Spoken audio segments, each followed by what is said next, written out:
வணக்கம். நமக்கு கிடைச்சிருக்கிற இந்த வாழ்க்கைய ரசிச்சு வாழ்ந்தா மட்டும்தான் முழுமையான ஒரு அனுபவம் நம்மால பெற முடியும்.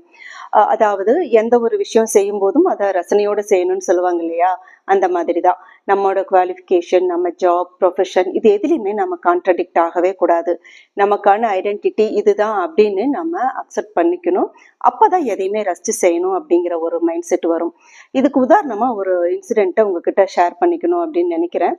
ஆப்ரஹாம் லிங்கன் அமெரிக்காவோட ஜனாதிபதியா இருந்தபோது அவரோட ராணுவ தளபதியா கூட இருந்தவர் ஜெனரல் கிராண்ட் அப்படிங்கிறவர். அவர் தன்னுடைய 21வது வயதுல தான் ராணுவத்துல சேர்றாரு.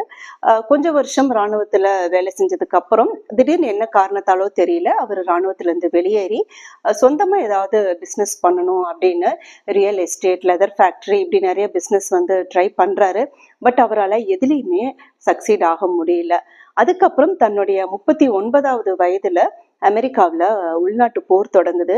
அப்போ மறுபடியும் இராணுவத்துல சேர்றாரு. அதுக்கப்புறம் உலக புகழ் பெற்ற ஒரு இராணுவ தளபதியா அவர் உருவெடுக்கிறார். அப்பதான் கிராண்ட்டுக்கு வந்து புரிய வருது, நமக்கான அடையாளம் அப்படிங்கிறது இராணுவத்துறை தான். இதை நம்ம அப்பவே புரிஞ்சுக்காம போயிட்டோம் அப்படின்னு. இயற்கை நமக்கான வாய்ப்புகளை தொடர்ந்து கொடுத்துக்கிட்டே தான் இருக்கும். அதை சரியான நேரத்துல பயன்படுத்திக்கிறது அப்படிங்கிறது நம்ம கையில தான் இருக்கு.